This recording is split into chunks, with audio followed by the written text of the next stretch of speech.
የዛሬው መልእክት የሚገኘው አንደኛ ተሰሎንቄ ምዕራፍ 5 ላይ በጌታ ስም አነባዋለሁ ከ16 እስከ 22 ነው። አንደኛ ተሰሎንቄ ምዕራፍ 5 ከ16 እስከ 22 በጌታ ስም አነባዋለሁ። እንዲህ ይላል፣ ሁልጊዜ ደስ ይበላችሁ፣ ሳታቋርጡ ጸልዩ፣ በሁሉ አመስግኑ፣ ይህ የእግዚአብሔር ፈቃድ በክርስቶስ ኢየሱስ ወደ እናንተ ነውና። መንፈስን አታጥፉ፣ ትንቢትን አትናቁ፣ ሁሉም ፈትኑ፣ መልካሙን ያዙ፣ ከማናቸውም አይነት ክፉ ነገር ራቁ። እንጸልይ። እግዚአብሔር አምላካችን ሆይ እናመሰግናለን በመካከላችን ስላለ።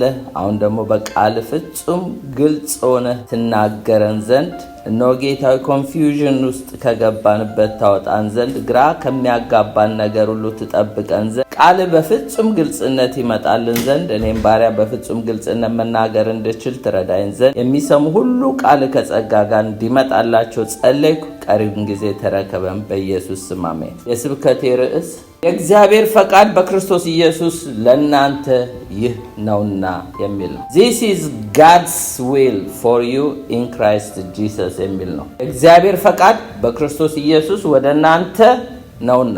እዚህ ጋር ደስ ይላል። በክርስቶስ ኢየሱስ የሚለው በሙሴ አላለም፣ በነቢያት አላለም፣ በእኔ በጳውሎስ በሐዋርያቶች አላለም። በክርስቶስ ኢየሱስ የእግዚአብሔር ፈቃድ ወደ እናንተ ይህ ነውና። የእግዚአብሔር ፈቃድ ዛሬ ምንድነው? ምን እንዳደርግ ትፈልጋለህ ለምትሉት ዛሬ ግልጽ ሆኖ ይመጣልናል። 7 ነጥቦች አሉ፣ ብሉፕሪንቶች። አንደኛ ሁልጊዜ ደስ ይበላችሁ፣ rejoice always የሚል ነው። ሁለተኛ ሳታቋርጡ ጸልዩ፣ prayer without ceasing። ሶስተኛ በሁሉ አመስግኑ፣ give thanks in everything ይላል። አራተኛ መንፈስን አታጥፉ፣ don't quench the spirit። የመንፈስን እሳት አታዳፍኑ ነው የሚለው በአዲሱ ትርጉም። አምስተኛ ትንቢትን ሁሉ አትናቁ፣ ሁሉም ፈትኑ፣ test everything የሚል ነው። ስድስተኛ መልካሙን ያዙ፣ hold fast to what is good የሚል ነው። ሰባተኛ ከማናቸውም አይነት ክፉ ነገር ራቁ፣ avoid every form of evil ይላል።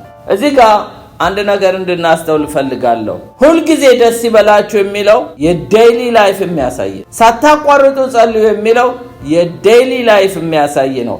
በሁሉ አመስግኑ የሚለው ዴይሊ ላይፍ ነው። ምክንያቱም ደስ ይበለን ደስ አይበለን በሁሉ አመስግኑ ነው። መንፈስን አታጥፉ ማለት ለአንድ አፍታም እንኳን እሳቱ እንዳይጠፋ እንዳይዳፈን ነው። የዴይሊ ላይፍ ነው። ትንቢትን ሁሉ አትናቁ፣ ሁሉንም ፈትኑ። ሁሉም መፈተን የዴይሊ ላይፍ ነው። መልካሙን ያዙ፣ መልካም የሆነውን ነገር ሁሉ ያዙ፣ እሱም የዴይሊ ላይፍ ነው። ከማናቸውም አይነት ክፉ ነገር ራቁ። ዓለም ላይ ብዙ ክፉ ነገር አለ። ራቁ የዴይሊ ላይፍ ነው። ዴይሊ ክርስቲያን ሊቪንግ፣ ይሄ የቀን የዕለት ኑሯችን። ጳውሎስ እዚህ ጋር ለተሰሎንቄ ክርስቲያኖች የሚጽፍላቸው ዴይሊ ሊኖሩበት የሚገባው የእግዚአብሔር ፈቃድ በክርስቶስ ኢየሱስ ወደ እነሱ የመጣውን ነው የገለጸላቸው። በእኔ በጳውሎስ አላለም፣ በሙሴ አላለም፣ ወይም በነቢያት አላለም፣ በእኔም በሐዋርያቶችም አላለም። ነገር ግን በክርስቶስ ኢየሱስ የእግዚአብሔር ፈቃድ ዴይሊ የምታደርጉት ነገር ቢኖር ይሄ ነው በቃ። አሜን። ጌታ ይርዳ። ይሄ ዛሬ ነው የምንጀምረው። ከዚህ ስንወጣ የምንጀምረው ጉዳይ ነው። የመጀመሪያው እንግዲህ በብሉፕሪንቱ መሰረት rejoice always ይላል። joyful in spirit ይላል። ሁልጊዜ ደስ ይበላችሁ ይላል። ይህ ማለት ሁልጊዜ ደስተኛነት ይሰማችኋል ማለት አይደለም። በደንብ እዚህ ላይ ግልጽ እንዲሆንልን ሁልጊዜ ደስተኝነት ይሰማችኋል ማለት ሳይሆን ነገር ግን በእግዚአብሔር ላይ የተመሰረተ ደስታን መምረጥ ቾይዝ እንዳለን። እኔ በጌታ ነው ደስ እንዲለኝ የምፈልገው፣ ምርጫ ነው። አይ በሰርከምስታንሱ በሁኔታው ላይ ልደሰት ካላችሁ ሁኔታው ሲሳካ ትደሰታላችሁ፣ ያልተሳካለታ ደግሞ ስታለቅሱ ትኖራላችሁ። ነገር ግን እግዚአብሔር ትላንትናም ዛሬም ለዘላለም ያው ነው፣ አይለወጥም። he is unchangeable, immutable God ነው። ስለዚህ በዘላለም ፍቅር ነው የወደደን። ዛሬም ቸር ነው፣ ዛሬም ደግ ነው፣ ዛሬም ሩሩ ነው፣ ዛሬም ይቅር ባይ ነው። በሱ ልደሰት የእናንተ ምርጫ የኔ ምርጫ ነው። በዕለት ኑሯችሁ። ስለዚህ ደስ ይበላችሁ ሲል ምርጫችሁን አስተካክሉ። በዕለት ኑሯችሁ በምንጩ ተደሰቱ። በፕሮዳክቱ ሳይሆን በምንጩ በራሱ ተደሰቱ ነው የሚለው። ደስታ የሚመጣው እግዚአብሔር ማን እንደሆነ ከማወቅ ነው የሚመጣው። ፊልጵስዩስ ምዕራፍ 4:4 ላይ ሁልጊዜ በጌታ ደስ ይበላችሁ፣ ደግሜ እላለሁ ደስ ይበላችሁ። ጳውሎስ ፊልጵስዩስ ሲጽፍ የት ነበረ? በእስር ቤት ሆኖ ነው። እሱ ስላወቀው ነው እኮ የሚደሰተው። አያችሁ፣ ደስታ የሚመጣው እግዚአብሔርን ከማወቅ ነው። እግዚአብሔርን ግን ካላወቅን እግዚአብሔር ሲሰጠን እንደሰታለን። ማርያም ያው ቀይ ባህሩን ሲሻገሩ ምንድን ነው ያለችው? ፈረሱና ፈረሰኛውን በባህር የጣለ ብላ ከበረው ይዘው ነው። ሱር የምትባል ምድረ በዳ ሲደርሱ ግን ገና እኮ ትንሽ እኮ ነው ፈቀቅ ያሉት። ውሃው ማራ ሆነ ብለው አጉረመረሙ። ትላንትና እኮ ኤርትራ ባህር ተከፈለ ብለው የዘመሩ የጨፈሩ ደስ ያላቸው ሰዎች ርቆ አልሄዱም እኮ። ሱር የምትባል ምድረ በዳ እኮ ከቀይ ባህር ትንሽ ርቃ ነው። ግን ውሃ ጠማቸው። ሊጠጡ ሲሉ ማራ ሆነባቸው። ወዲያው ተማረሩ። አያችሁ፣ በሰርከምስታንስ ላይ ከሆነ የኛ ደስታ ነገሮች ሲሳኩ እንደሰታለን። ያልተሳካለታ ሀፕን ያልሆነለታ ሃፒነስ የሚባለው ይጠፋል። የእግዚአብሔር ደስታ ግን በራሱ በጌታ ደስ ይበላችሁ። ይሄ እግዚአብሔርን ከማወቅ የሚመጣ ነው። ጌታው እንዳውቅ እርዳኝ እንበለው እስቲ። እግዚአብሔር ትላንትናም ፍቅር ነው፣ አይለወጥም። ትላንትናም ደግ ነው፣ አይለወጥም። ትላንትም ቸር ነው፣ ይቅር ባይ ነው፣ ሁልጊዜ ያው ነው። እኔ እግዚአብሔር አልለወጥም ይላል። ስለዚህ በማይለወጠው ብንደሰት አይሻልም? ያ የኛ ምርጫ ነው፣ የኛ ምርጫ ነው። አይ ዛሬ እኔ ቆይ በሁኔታ ብትሉ ሁኔታው ስለተሳካላችሁ ተደሰቱ። እንደውም ቅዱሳንን ሁሉ ሰብስባችሁ ድግስ ሁሉ አድርጋችሁ ፓርቲ አድርጋችሁ ጌታ እኮ ሰራልኝ ልትሉ ትችላላችሁ። ያልሆነ ለታሳ ምን ልትሆኑ ነው? ግን ምርጫችን በራሱ በጌታ መደሰት ከሆነ ሁልጊዜ በጌታ ደስ ይበላችሁ። ይሄ እግዚአብሔርን ለሚያውቁ ነው። ሮሜ 14:17 ላይ የእግዚአብሔር መንግስት ጽድቅ፣ ሰላም በመንፈስ ቅዱስ የሆነ ደስታ ናት እንጂ መብል መጠጥ አይደለችም። የእግዚአብሔር ኪንግደም በእግዚአብሔር ኪንግደም ውስጥ ከኖርን በኪንግደም ማይንድ ከኖርን ሁልጊዜ መደሰት ይቻላል። ለምን? ኪንግደሙ የደስታ ነች። የመብልና የመጠጥ ወይም የመሳካት የማጣት የማግኘት ጉዳይ ላይ የተመሰረተ አይደለም። የእግዚአብሔር መንግስት በማግኘት በማጣት በመራብ በመጠማት በመርካት ባለመርካት ጉዳይ ላይ አይደለም። የእግዚአብሔር መንግስት በመንፈስ ቅዱስ የሆነ ደስታ ያለባት ነች። ስለዚህ ኪንግደም ማይንድ ካለን ሁልጊዜ ደስተኞች ነን። ገላትያ 5:22 ላይ የመንፈስ ፍሬ ግን ፍቅር፣ ደስታ፣ ሰላም፣ ትዕግስት፣ ቸርነት፣ በጎነት፣ የዋሃት፣ ራስን መግዛት ነው።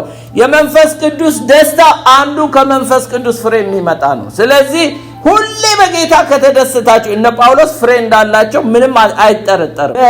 እግር ብረት ተጠርቀው እግዚአብሔርን እያመሰገኑ መደሰት እኮ ማለት የመንፈስ ፍሬ ስላላቸው ነው።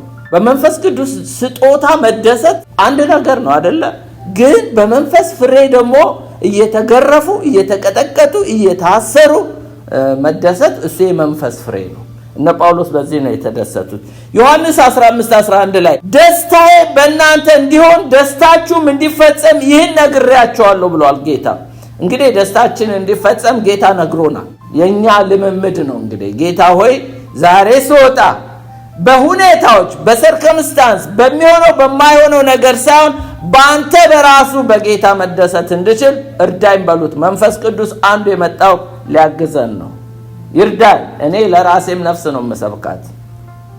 ሁለተኛው prayer without ceasing፣ ሳታቋርጡ። ይሄ ማለት constant in prayer፣ ሳታቋርጡ ጸልዩ ይላል። ሌላው የቅዱሳን ዴሊ ስራ ምንድነው? ኮንስታንትሊ ሳቋርጡ መጸለይ።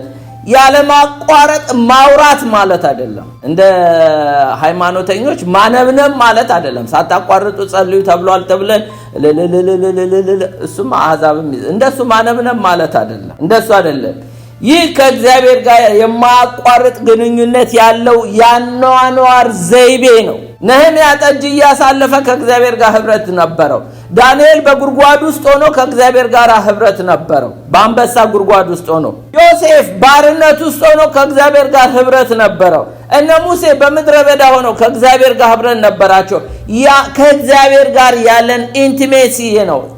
ሳታቋርጡ ጸልዩ ማለት ሳታቋርጡ አነብንቡ ወይም ደግሞ አውሩ ማለት አይደለም። ባይዘዌ ጸሎት መንፈሳዊ ብሪዝ ነው፣ መንፈሳዊ እስትንፋስ ነው። ታውቃላችሁ፣ ጸሎት ማቆም ማለት ኦክሲጅን አቁሞ ያው አንድ ሰው እንደመሞት ማለት ነው። ከእግዚአብሔር ጋር ከህይወት ከሆነው ከሶርሱ ጋራ ህብረት ከተቋረጠ መድረቅ ነው፣ ሌላ ምንም ነገር አያመጣም። አንድ ዛፍ እስቲ ከውሃ ለዩት፣ ምንድነው የሚሆነው? መድረቅ ነው። እኔና እናንተ ህይወታችን ድራይ የሆነ የሚመጣው መጸለይ ስናቆም ነው፣ ህብረት ማድረግ ስናቆም። ያ ማለት እንግዲህ ከእግዚአብሔር ጋራ መንፈሳዊ እስትንፋስ ማግኘት ማለት ነው መጸለይ ማለት። ሮሜ 12:12 ላይ በተስፋ ደስ ይበላችሁ፣ በመከራ ታገሱ፣ በጸሎት ጽኑ። እስቲ በጸሎት ጽኑ ተባባሉ። ሮሜ 12:12 ላይ በተስፋ ደስ ይበላችሁ፣ በመከራ ታገሱ ካለ በኋላ በጸሎት ጽኑ ማለት ሳታቋርጡ ጸልዩ ማለት ነው። ሌላው ኢየሱስ ክርስቶስ ሳይታክቱ ዘወትር እንዲጸልዩ ያስተማራቸው አለ። ሉቃስ 18:1 ላይ ሳይታክቱ ዘወትር እንዲጸልዩ ይላል። ዘወትር እንዲጸልዩ እንዲገባቸው የሚል ምሳሌ ነገራቸው ይላል። ያ ክፉ ሐኬተኛ ዳኛና ያቺ ሴት መበለቲቱ ፍረድልኝ እያለች በጌታ ፊት በዳኛው ፊት መቅረቧ ሳናቋርጥ መጸለይን የሚያስተምረን ነው። ጌታ ኢየሱስ ሳታቋርጡ ጸልዩ። ይሄ የዴይሊ ላይፋችን ነው። ቸርች ስንመጣ አይደለም ጸሎት፣ ወይም ደግሞ በቤተሰብ ብቻ አይደለም። በግሌ እግዚአብሔር እኔን ይፈልገኛል። በግላችን እኔ ከእግዚአብሔር ጋር ህብረት ሊኖረኝ ይገባል። ሚስቴና እኔ ደግሞ አብረን መጸለይ አለብን። በቤተ ክርስቲያን ደግሞ በህብረት መጸለይ አለብን። በግላችሁ ግን እግዚአብሔር ይፈልጋቸዋል። ዘወትር ጸልዩ ይላል። prayer at all time in the spirit በመንፈስ ጸልዩ። ኤፌሶን 6:18 በጸሎት በልመና ሁሉ ዘወትር በመንፈስ ጸልዩ። እግዚአብሔር ይርዳን ዘወትር በመንፈስ መጸለይ። በዚህም ሐሳብ ስለ ቅዱሳን ሁሉ እየለመናችሁ በመጽናት ሁሉ ትጉ ይላል። በመጽናት ሳታቋርጡ ጸሎት መቆም የለበትም ማለት ነው። እስትንፋስ ስለሆነ መንፈሳዊ እስትንፋስ ስለሆነ ሌላው ልምምድ ስለሆነ ይሄንን እንግዲህ በእያንዳንዳችን የግል ህይወት ውስጥ ማየት እንችላለን። ወደ ሶስተኛው አለፍ። give thanks in everything በሁሉ አመስግኑ ይላል። በሁሉ አመስግኑ። በሁሉ ሁኔታዎች አመስጋኝ መሆን ማለት ምን ማለት ነው? ይሄን ዲፋይን እናድርገው እስቲ። ምስጋና በሁኔታዎች ላይ የተመሰረተ አይደለም ይላል። gratitude is not based on circumstance በሁኔታዎች ላይ የተመሰረተ አይደለም። ምን ማለት ነው? እግዚአብሔር ሁሉን ነገር መልካም ነው እያለ አይደለም። በዓለም ላይ የሚሆነው ነገር እግዚአብሔር ሁሉ መልካም ነው፣ እንደ ኤደን ገነት መልካም ነው የሚለው ነገር የለም። ኢንጀስቲስ አለ እኮ በምድር ላይ ክፉ ሰዎች አሉ፣ አመፀኞች አሉ። መልካም ነው እያለ አይደለም። ነገር ግን እርሱ በሁሉ ነገር መልካም ነው። አልገባችሁ? እደግመዋለሁ። እግዚአብሔር ሁሉ ነገር መልካም ነው እያለ አይደለም። ማለት God is not saying everything is good ሁሉም ነገር መልካም ነው እያለ አይደለም። ዓለም ላይ የምታዩት ሁሉ እንኳን እግዚአብሔር እኛ ራሳችን መልካም እንዳልሆነ እናውቀዋለን። ነገር ግን በሁሉ ነገር እርሱ መልካም ነው። but he is good in everything ስለዚህ ማመስገን ያለብን እግዚአብሔር መልካም ስለሆነ God is good ይላል። all the time God is good እግዚአብሔር መልካም ስለሆነ እንጂ የምናመሰግነው ሁኔታዎች መልካም ስለሆኑ አይደለም። አሁን ተግባባን። ስለዚህ እግዚአብሔር ምንጊዜም መልካም ነው። እስቲ God is good ተባባሉ። all the time God is good ስለዚህ እግዚአብሔር መልካም ስለሆነ ነው እንጂ የምናመሰግነው ሁኔታው መልካም ስለሆነ አይደለም። ጦርነት ምኑ መልካም ነው? ጭንቀት፣ ሌብነቱ፣ ውንብድናው፣ ኢንጀስቲስ ምን መልካም ነገር ኖሮ ነው የምናመሰግነው? ሁኔታውን ካየን ለዚህ ነው gratitude is not based on the circumstance በሰርከምስታንስ ላይ የተመሰረተ አይደለም። ምስጋና በራሱ በእግዚአብሔር ላይ የተመሰረተ ነው። ስለዚህ እግዚአብሔር መልካም ስለሆነ እንጂ ሁኔታ መልካም ስለሆነ አይደለም እናመሰግነው። እንግዲህ ዛሬ ብታመሰግኑ እግዚአብሔር መልካም ነው። ነገም ብታመሰግኑ እግዚአብሔር መልካም ነው። ስለዚህ እግዚአብሔር መልካም ስለሆነ ነው የምናመሰግነው። እስቲ እግዚአብሔር ቃል በዚህ ከተስማማን በችግርም ጊዜ እግዚአብሔር ይመሰገናል ማለት ነው። ሐባቆቅ ወይም ዕንባቆም 3:17-18 ምንም እንኳን በለስ ባታፈራ ወይንም ሐረግ ፍሬ ባይገኝ፣ የወይራ ስራ ቢጎድል፣ እሾሆችም መብልን ባይሰጡ፣ በጎች ከበረቱ ቢጠፉ፣ ላሞች በጋጣ ውስጥ ባይገኙ፣ እኔ ግን በእግዚአብሔር ደስ ይለኛል። በማን? መልካም በሆነው በእግዚአብሔር ደስ ይለኛል። ሁኔታዎችስ? ሁኔታው ግን እንዳመሰግን የሚያደርገኝ አይደለም። በመድኃኒቴ በአምላኬ ሐሴት አደርጋለሁ። በጌታ ደስ ይበላችሁ ተብሏል። ጌታን አመስግኑት ተብሏል። ስለዚህ በሁኔታዎች ላይ ሳይሆን የዕንባቆም ምስጋና based on God himself እንደዚህ አድርግልን። ዕንባቆም እኮ ክርክር ያለው ሰው ነው። በአምባዬ ላይ ቆሜ ከራከራለሁ ያለ ሰው እኮ ነው። በኋላ ላይ ግን እግዚአብሔርን ያው ኢዮብም ተከራክሮ አላሸነፈውም። እንኳን ዕንባቆም ኢዮብ ስንት መከራ ያየው እና ስለዚህ ዕንባቆም አሁን ራሱን እግዚአብሔርን ሳይው እግዚአብሔር መልካም በዛ አስከፊ ባቢሎኖች መጥተው እያስጨነቋት ባሉበት ኢየሩሳሌምን ቀጣት በገረፋት ጊዜ ለምን እንደሆነ ያለው ሰውዬ እግዚአብሔርን ሳይ ብቻ መሰገነ። ምንም በለስ ባታፈራ ከብቶች በግሮኖ ባይኖሩም እንኳን እኔ ግን በመድኃኒቴ በአምላኬ በእግዚአብሔር ሐሴት አደርጋለሁ፣ እግዚአብሔርን አመሰግናለሁ። ዛሬ አቲቲዩዳችን ተለውጦ መውጣት አለበት። ለምን? እግዚአብሔር ላይ ቤዝድ የሆነ ምስጋና፣ እግዚአብሔርን በማየት መደሰት ውስጥ እንድንገባ እግዚአብሔር ይርዳን። ጌታዊ ማይንድ ሴታፑን እዚህ ጋር ለውጠው በሉት እስቲ። አለበለዚያ ሁኔታዎችን እያየን ስንማረር ነው የምንኖረው። እግዚአብሔር መልካም ነው። እስራኤሎች በግብጽ በነበሩም ጊዜ እግዚአብሔር መልካም ነው። በባቢሎንም በነበሩ ጊዜ እግዚአብሔር መልካም ነው። በአገራቸውም በነበሩ ጊዜ እግዚአብሔር መልካም ነው። እኔና እናንተ በከፍታም ሆነ በዝቅታ ብንኖር እግዚአብሔር መልካም ነው። God is good all the time. God is good። አንደኛው እንግዲህ ምስጋናችን በሁኔታዎች ላይ የተመሰረተ አይደለም።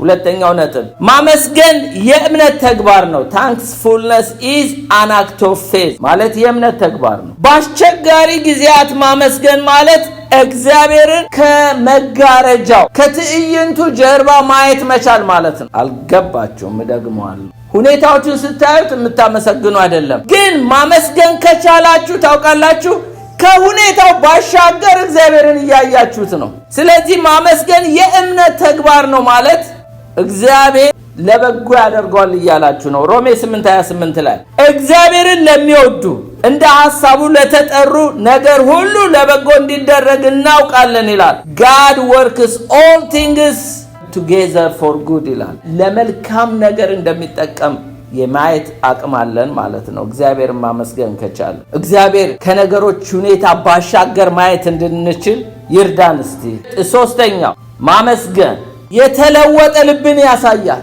It reflects a transformed heart ይላል።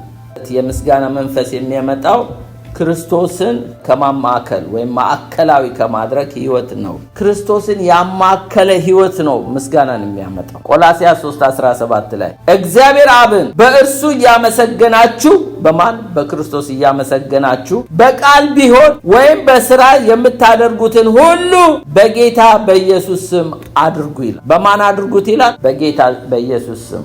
የምስጋና መንፈስ የሚመጣው ክርስቶስን ካማከለ ህይወት እንጂ ከሁኔታዎች አይደለም። ለዚህ ነው እግዚአብሔር አብን በእርሱ እያመሰገናችሁ በቃል ቢሆን ወይም በስራ የምታደርጉትን ሁሉ በጌታ በኢየሱስ ስም አድርጉ ይላል። ስለዚህ በሁሉ ሁኔታዎች አመስጋኝ መሆን ማለት ምን ማለት ነው የሚለው አንደኛው ምስጋና በሁኔታዎች ላይ የተመሰረተ አይደለም። ሁለተኛው ማመስገን የእምነት ተግባር ስለሆነ ነው። ሶስተኛው የተለወጠ ልብ ስላለን ወይም ሲኖረን ነው የምናመሰግነው። ማመስገን ካቃተን እንግዲህ ልባችን አልተለወጠም። ጌታ እርዳኝ እንበለው አመስጋኝ እንደሆነ። አራተኛው የዕለት ተዕለት አናኗር አካል ነው። ምስጋና የዕለት ተዕለት አናኗር አካል ነው። it is part of a daily lifestyle ነው።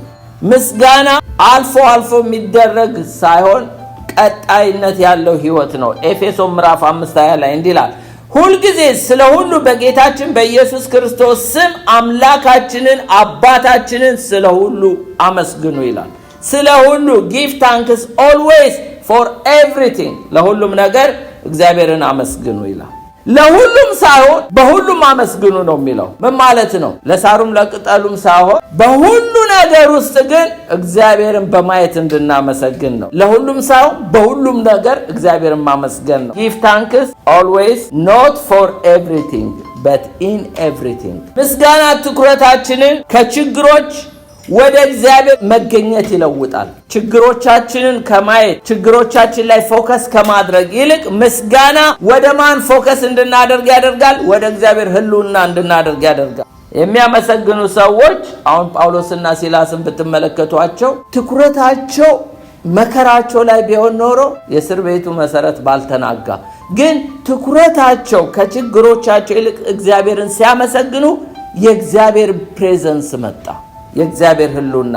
ለዚህ ነው ምስጋና ትኩረታችንን ከችግሮች ወደ እግዚአብሔር መገኘት ይለውጣል። አሜን። ለዋጮች ያድርገን። ወደ አራተኛው መጣው። do not quench the spirit ወይም don't quench the spirit, sensitive to the Holy Spirit። መንፈስን አታጥፉ፣ ለመንፈስ ቅዱስ ሴንሲቲቭ ሁኑ። what does quench mean? ማለት እሳትን ማጥፋት። quench ማለት ማዳፈን ማጥፋት ይሏል። በአዲሱ ትርጉም ላይ ማዳፈን ብሎታል። በመጽሐፍ ቅዱሳችን መንፈስ ቅዱስ በእሳት ተመስሏል አይደለ እንዴ? አንዱ ሲምቦል የመንፈስ ቅዱስ በእሳት ነው። ሐዋርያ ሥራ ምዕራፍ 2:3 ላይ እንደዚህ ይላል፣ እንደ እሳት የተከፋፈለ ልሳኖች ታዩአቸው፣ በእያንዳንዱም ላይ ተቀመጡባቸው ይላል። ይሄ እንደ እሳት የመጣውን ነበልባል እሳት በዛው እንዲቀጥል እንጂ ማዳፈን እንደሌለብን ነው እግዚአብሔር ቃል የሚናገረው። ለዚህ ነው መንፈስን አታጥፉ ይላል። don't quench the spirit፣ አታዳፍኑት ይላል። እስቲ መንፈስን የሚያዳፍን ነገር ልንገራችሁ። አንደኛው እምነትን ችላ ማለት፣ ignorant conviction። እምነታችሁ ላይ ignorant መሆን።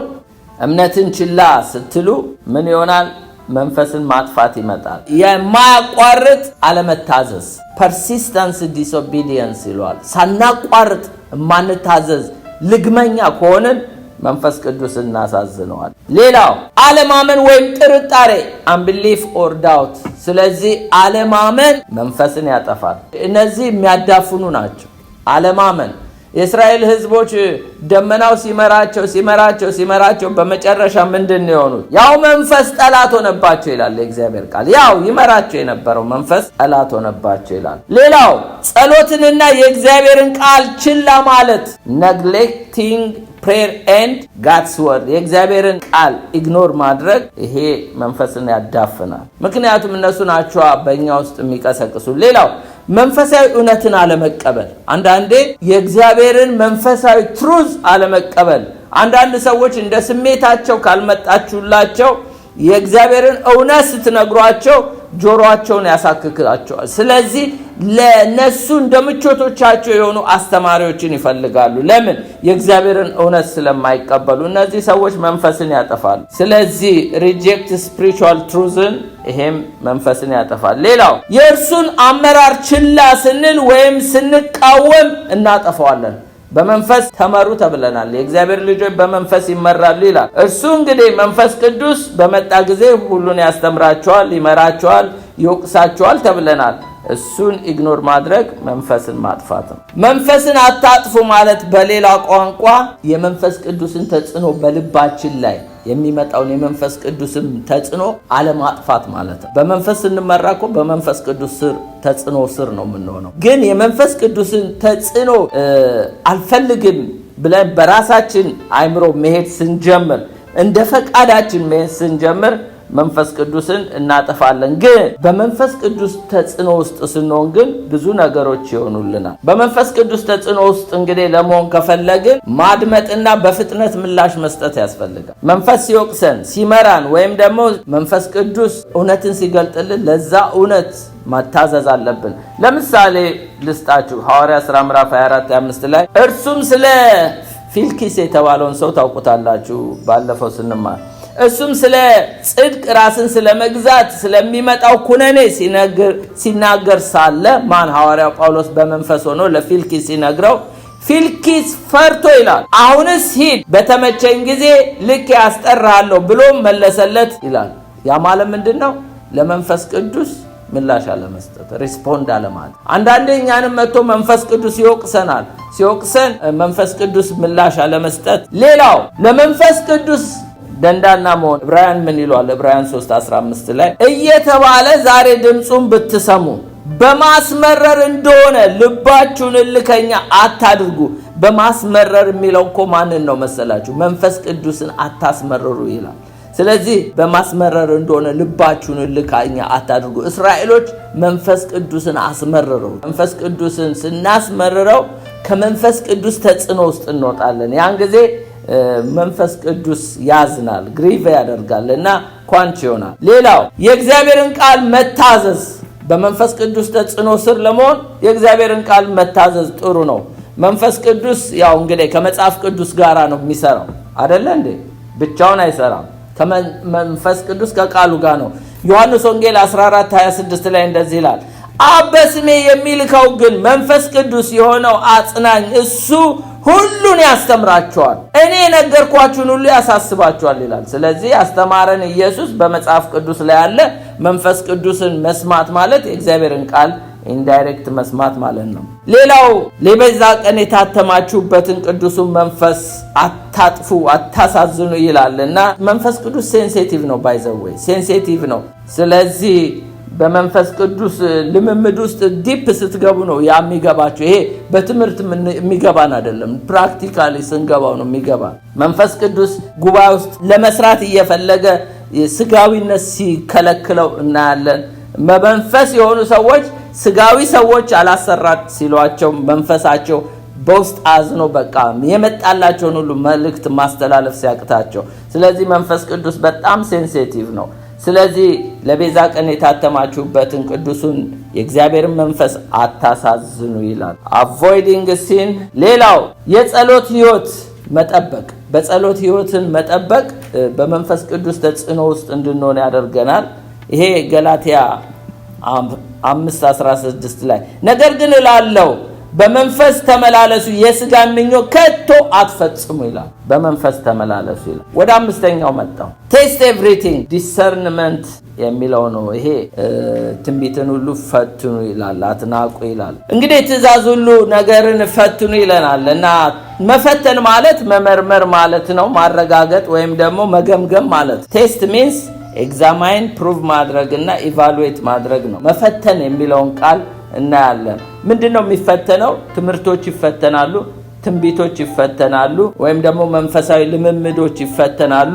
ዛሬ ብዙ ነገሮች ሳንመረምር ቤተክርስቲያን ገብተዋል። ብዙ ነገሮች አሰስ ገሰስ ሁሉ ገብተዋል። የሰዎች ልምምድ ገብተዋል። ብንፈትነውና ብንመረምረው ኖሮ ቤተክርስቲያን በሯን ከፍታ አታስገባም። ዛሬ የሰዎች ልምምድ የገባው ለምንድን ነው? ቴስት ስላላደረግን ነው፣ ስላልፈተንን ነው። እና የመጣው የእግዚአብሔር መንፈስ ይመስለናል። አይደለም፣ ፈትኑ ነው የተባለው።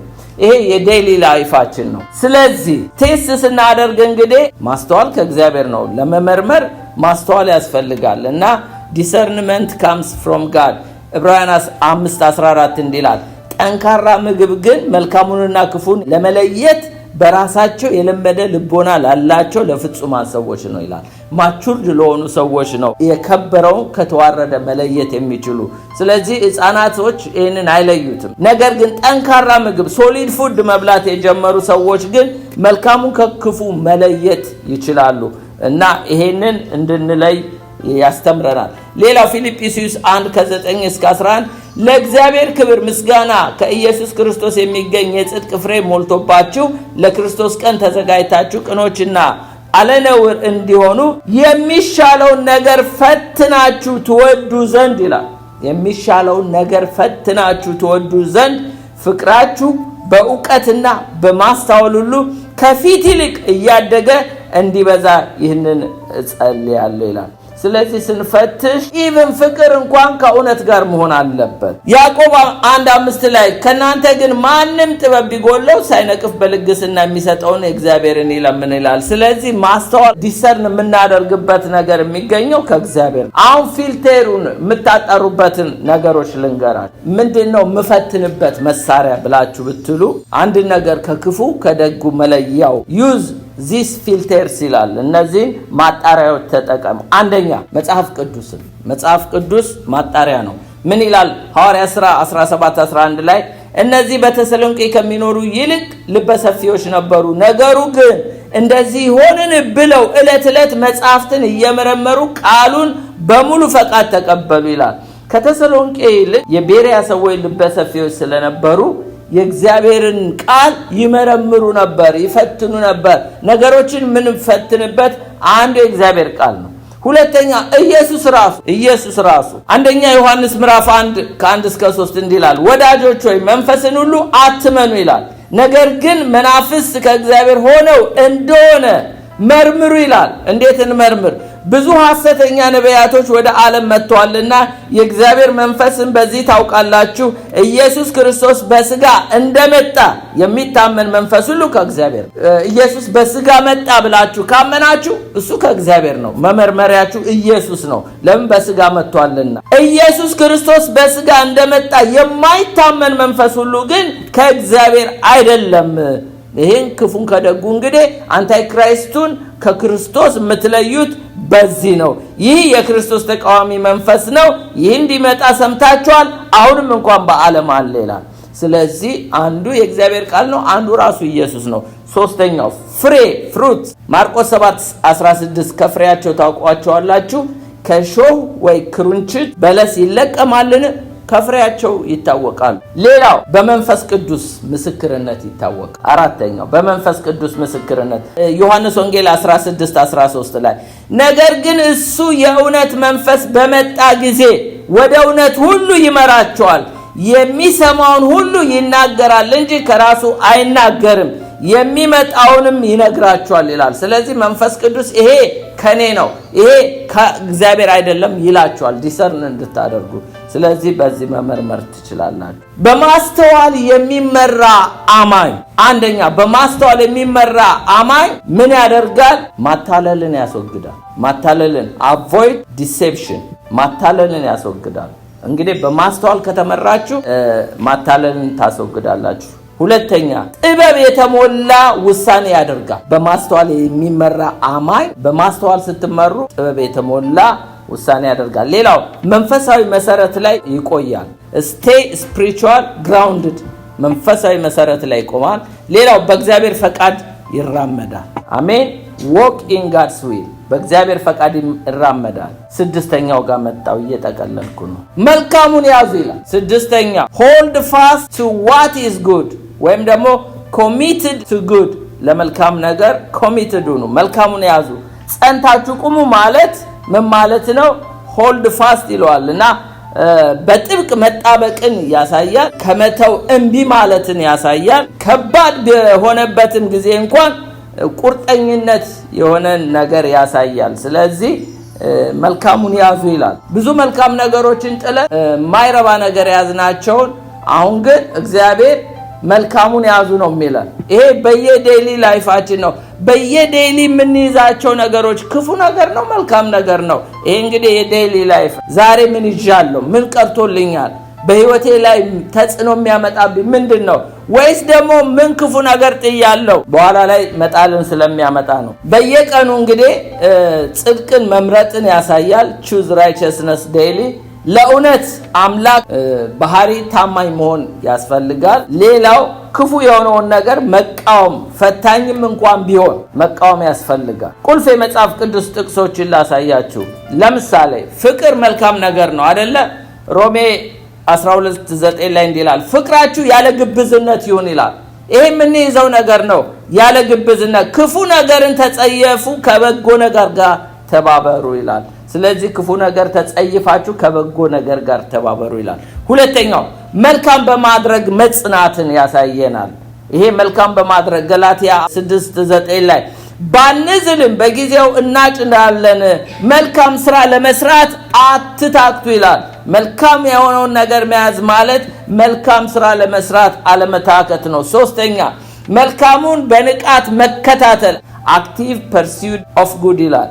ይሄ መልካሙን በንቃት መከታተል ይለዋል። መልካሙን በንቃት መከታተል አሞጽ 5:14 ላይ እንደዚህ ይላል፣ በህይወት ትኖሩ ዘንድ መልካሙን እንጂ ክፉን አትፈልጉ ይላል። በህይወት መኖር ከፈለጋችሁ መልካሙን እንጂ ክፉን አትያዙ፣ እንዲሁ እናንተ ደግሞ ተናግራችሁ የሰራዊት አምላክ እግዚአብሔር ከእናንተ ጋር ይሆናል ይላል። እንዲህም እናንተ እንደተናገራችሁ ይላል የሰራዊት ጌታ እግዚአብሔር ከእናንተ ጋር ነው ይላል። ደግሜ ላንብበው። በሕይወት ትኖሩ ዘንድ መልካሙን እንጂ ክፉን አትፈልጉ።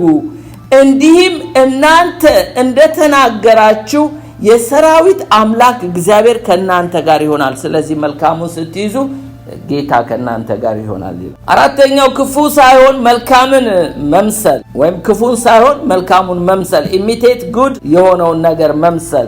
ዮሐንስ ወንጌል 3ኛ ዮሐንስ 1:11 ላይ እንደዚህ ይላል፣ ወዳጆች ሆይ በጎ የሆነውን እንጂ ክፉን አትምሰሉ። በጎ የሚያደርግ ከእግዚአብሔር ነውና ክፉ የሚያደርግ ግን እግዚአብሔርን አላየውም። ስለዚህ ክፉ ሳይሆን መልካም መምሰልን ወይም ኢሚቴት ጉድ ኖት ኢቪል ይላል። ስለዚህ 3ኛ ዮሐንስ ላይ ብትመለከቱ እንግዲህ ክፉ ሰው ነበረ። ማን ነው የሚባለው? ዲዮጥራጦስ ነው የተባለው። ወዳጆች ሆይ ይላል ዮሐንስ በጎ የሆነውን እንጂ ክፉ የሆነውን አትምሰሉ። በጎ የሚያደርግ ከእግዚአብሔር ነው፣ ክፉ የሚያደርግ ግን ከእግዚአብሔርን አላየውም ይላል። የመጨረሻው ፍሬያማ ህይወት ወይም ደግሞ ፍሩትፉል ሊቪንግ መኖር ማለት ነው። እንግዲህ መልካሙን መያዝ ማለት ነው። ቲቶ 3:8 ላይ ቃሉ የታመነ ነው፣ እግዚአብሔር የሚያምኑትን በመልካም ስራ በጥንቃቄ እንዲጸኑ እነዚህን አስረግጠ እንድትናገር እፈቅዳለሁ። ይህ መልካምና ለሰዎች የሚጠቅም ነው፣ ምክንያቱም መልካሙን ነገር ያዝ እያለ ነው። ለቲቶ ነው ጳውሎስ ይጽፍለት። ለበጎ ነገር እንግዲህ ቁርጠኛ መሆን በየቀኑ ምን እንደሚመስል ስንመለከተው ያው በሚዋሽበት ጊዜ አንዳንድ ጊዜ ሐቀኝነትን መምረጥ ይቀላል። ሌላው ደግሞ በግፊት ጫና ሲመጣብን አንዳንድ ጊዜ ቆም ማለት ይጠይቃል። ግፊት ይመጣል። አንዳንድ ሰዎች የራሳቸውን ፈቃድ ያመጣሉ፣ እንቢ ማለት። ሌላው ያለ ዕውቀት ትክክል ነገርን መቀጠል ጥሩ አይደለም። ያለ ዕውቀት ትክክል ነው ነገሩ፣ ግን ዕውቀት ሳይኖራችሁ ከሆነ ነገ ሪስክ ውስጥ ነው የምትገቡት ያለ ዕውቀት። ሌላው ደግሞ አንድ ነገር ስናደርግ ለዕውቅና ማድረግ የለብንም። ዕውቅና ለማግኘት ማድረግ የለብን። በቃ እግዚአብሔርን ፈርተን እናደርግ። ይጨበጨብልኛል ወይም እታወቃለሁ ብላችሁ ሳይሆን እግዚአብሔርን ስለፈራ ማድረግ አለብን። እግዚአብሔር መልካም ምን እንደሆነ እንዲወስን እንፍቀድለት። ማለት እኛ ሳንሆን ወሳኙ እግዚአብሔር በህይወታችን ላይ ወሳኝ ሆኖ ይወስን። ይርዳን። አሜን። የመጨረሻው avoid every form of evil፣ ከማናቸውም አይነት ክፉ ነገር ራቁ። ለዚህ ብዙ ጥቅስ የለኝም። ጥቅስ ስለሌለኝ ሐሳቦች ነው የምነግራቸው። ከማናቸውም ኃጢአት ወይም ክፉ ነገር ራቁ ይላል። ክፋት ግልጽ የሆነ ኃጢአት ብቻ አይደለም። ክፋት ሁልጊዜ ጮህ ብሎ ወይም ደግሞ በግልጽ የሚመጣ ብቻም አይደለም። አንዳንድ ጊዜ ተቀባይነት ባለው ሁኔታ ይመጣል ክፋት፣ ወይም ደግሞ ተወዳጅነት ባለው ሁኔታ ይመጣል ክፋት። እግዚአብሔር መለየቱን ይስጠን። ጉዳት ያለው አይመስልም፣ ግን መጥቶ ነገ ሐሳባችንን ፈቃዳችንን ማንፈልገው ውሳኔ ውስጥ እንድንገባ ያደርገናል። እንደማንም ንጹህ ባህሪ ያለው መስሎ ክፋት ይመጣል። አንዳንድ ጊዜ ደግ all good ideas is not God's idea ይላሉ። ጉድ የሆነ ነገር ሁሉ አንዳንዴ አስከፊ ነገር አለበት። እንግዲህ በመንፈስ የማንመረምር ከሆነ ክፉ ነገሮችን ሁሉ ሪጀክት ለማድረግ ይሄ የለየለትን ክፋት መቃወም ቀላል ነው። ግን መልካም መስሎ የመጣው አጥፊ ግን መለየት መንፈሳዊነት ይጠይቃል፣ ብስለት ይጠይቃል፣ ዲሰርን ማድረግ ይጠይቃል። ስለዚህ እዚህ ጋር የሚለው ምንድነው? avoid every form of evil ሲል ከማናቸውም አይነት ክፉ ነገር ራቁ ይላል። መልካም መስሎ ይመጣል። ስለዚህ ምንም ጉድ የሆነ ነገር ሲመጣ የእግዚአብሔርን ፈቃድ መጠየቁ መልካም ነው። ስለዚህ መልኩን መለየት ያስፈልጋል። ታዲያ በተግባር እንዴት እንገለጽ ቢባል ቀደም ብለው እንግዲህ ርቀት መፍጠር። አንድ ነገር ሲመጣ ቶሎ ብለን ክሎዝድ መሆን የለብንም፣ ርቀት መፍጠር አለን። አንድ ነገር ኃጢአት እስኪሆን ድረስ መጠበቅ ሳይሆን ወደ ኃጢአት ሲመራን ነው መንቃት ያለብን። አንድ ነገር ኃጢአት እስከሚሆን ድረስ አይደለም መጠበቅ ያለብን፣ ወደ ኃጢአት እንደሚመራን ስናውቅ እዛ ጋር መቆም መቻል አለብን። ሌላው መጠየቅ ኢምፖርታንት ነው። ይህ ወደ እግዚአብሔር ያቀርበኛል ወይስ ያርቀኛል ብለን መጠየቅ ኢምፖርታንት ነው። በእግዚአብሔር ፊት በዚህ ነገር እግዚአብሔር ከኔ ጋር ይስማማል ብለን መጠየቅ ኢምፖርታንት ነው። ለማወቅ ጉጉት ይልቅ ንጽህና መምረጥ። አንዳንድ ነገር በጣም ኢገርነን ለማወቅ ከጉጉት ይልቅ ንጽህናን መምረጥ ኢምፖርታንት ነው። ማለት መቀደስን መፈለግ ኢምፖርታንት ነው። ነገሩ አጓጊ መስሎ የማንወጣው ማጥ ውስጥ እንዳይከተን። ስለዚህ መንፈሳዊ ነገር እንግዲህ እግዚአብሔር ከሁሉም ራቁ ሲለን እንደው የለየለት ክፉ ነገር ላይ ብቻ ሳይሆን ብርሃን መስሎ የማንወጣው አዘቅት ውስጥ እንዳይከተን እግዚአብሔር ይጠብቀን። እንግዲህ እነዚህ ነገሮች የዴይሊ ላይፋችን ናቸው። አንዴ ፖይንቶቹን ላስይዛችሁ። ሁልጊዜ በጌታ ደስ ይበላችሁ፣ ሳታቋርጡ ጸልዩ፣ በሁሉ አመስግኑ፣ መንፈስን አታጥፉ፣ ትንቢትን አትናቁ፣ ሁሉም ፈትኑ፣ መልካሙን ያዙ፣ ከማናቸውም አይነት ክፉ ነገር ራቁ። ይሄ የዴይሊ ላይፋችን